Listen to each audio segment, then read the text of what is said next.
sharing a reading experience. I took down notes from Hustle by Patel, Vlaskovitz, and Kofler. I'm sharing them with you now. I hope you listen and receive something worthwhile from this. Remember, these are just my notes, not necessarily a report of what the book is about. It might not even be the words or thoughts of the authors. Rather, these notes are what I gleaned or thought about while I was reading. These notes are what caught my interest because the ideas expanded my knowledge or made me think, reflect, or ponder in some way. This video might inspire you to read what I did.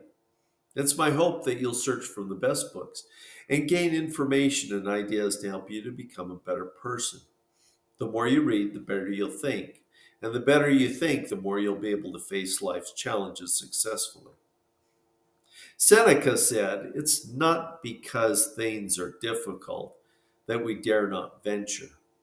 It is because we dare not venture that they are difficult." Bread and circus distractions satisfy our need for immediate comfort. We go for whatever's easiest and safe. Too much dreaming leads to too little doing. We often end up eating hidden risks because we don't account for them. Our fulfillment and freedom are tied to our appetite for risk. Bad habits, they're sticky and they become unconscious. Not only does the cycle itself become a bad habit, but we use distractions to make the day less painful. We develop routines that make us feel in control, but in reality, we're just reinvesting in our renter mentality. Yeah, sure, I can stop anytime. I just don't want to. We lie to ourselves. Our routine addictions mask our needs. Hustling is about shaking things up, letting go of all these old patterns that suck the life out of us. When the cycle of suck becomes a part of our identity, it begins to occupy our souls. Our senses are dulled. Our expectations remain entirely deflated. Our ambitions stay fast asleep. And we avoid taking action because, well, why should we? We know that there's something more out there, but we just shrug our shoulders and we don't care anymore. We learn blindness and sit around indulging in our base instinct while wishing our talents weren't so wasteful and counterproductive. There's a danger in being focused on one thing. Our identities need to be like a varied forest with firs, maples, sequoias, redwoods, which together constitute a healthier, more resistant mixed forest that bounces back faster and better from adverse conditions. For most people, the filthiest four-letter word they can think of is RISK. Risk is like oxygen, essential and inescapable. Too much or too little can damage or kill you. There's peril in perfection. Perfection tends to make us more risk adverse, but you do need the right risk in the right amount to be healthy. Go for everyday wins, not gigantic shifts. See the small things as big things over time while seeing big things as small things in the long run. Like a braided rope, every single additional skill you have doubles your odds of success. Habits create identities. Identities don't create habits. Our identities, who we are and who we will be, are neither fixed nor constant.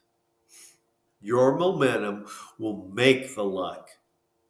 We often end up feeling trapped in mediocrity of because we make decisions based purely on logical and safe bets rather than listening to our hearts to find out what is essential to us. Our brains are designed to perceive opposites, black and white, good and evil, fact and fiction, on and off, tall and short, big and small, go big or go home, now or never, and so forth. This is called binary thinking. Binary thinking is childish and inaccurate, and it prevents us from seeing the unseen. Too often, binary thinking forces us to eat the wrong kinds of risk. It's the type of risk and how much of it that you want to consider. In what areas of your life are you being offered a binary choice? Instead of accepting either choice, design a method to understand the situation better. Steady stacks the deck in your favor. The projects you engage in ultimately become your legacy. Landlords are those people or institutions that put us on their path rather than our own. They want us to rent dreams from them and forget about owning our own dreams.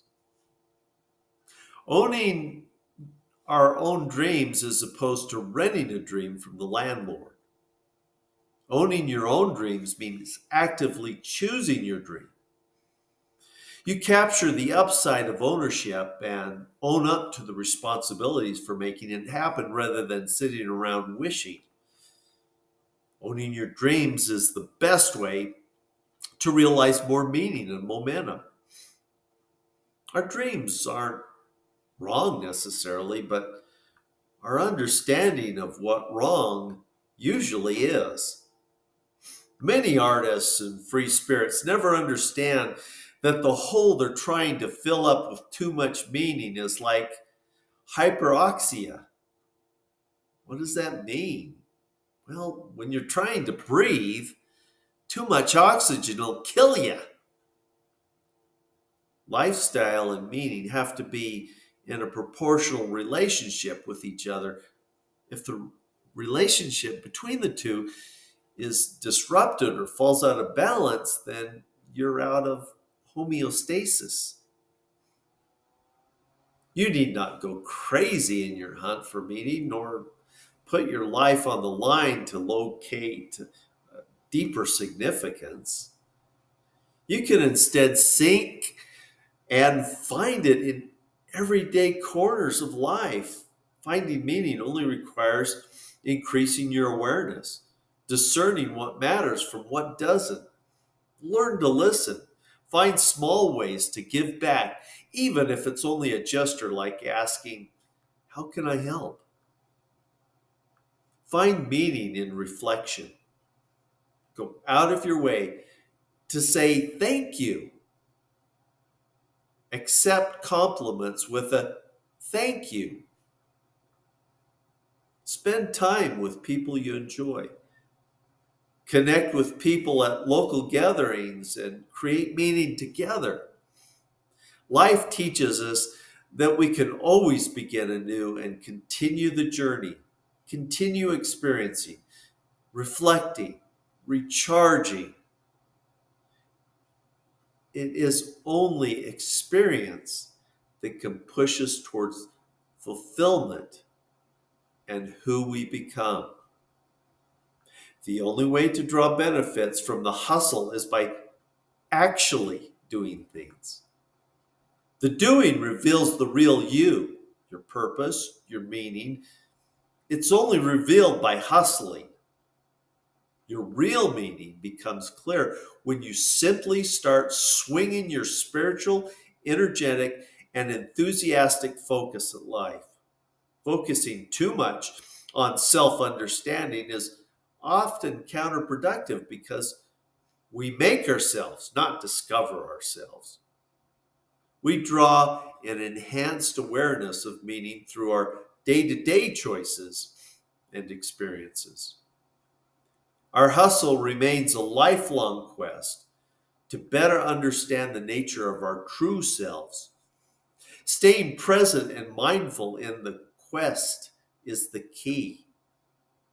The fastest way to burn out is go full bore. Experienced hustlers know that you have to rest by moving to a new experience that liberates you from a pre existing experience. Seek out environments you have no experience with. Have an anti schedule and revive adrenal fatigue and emotional burnout. Sometimes the struggles that strain us are the ones that grant us character for who we are to become.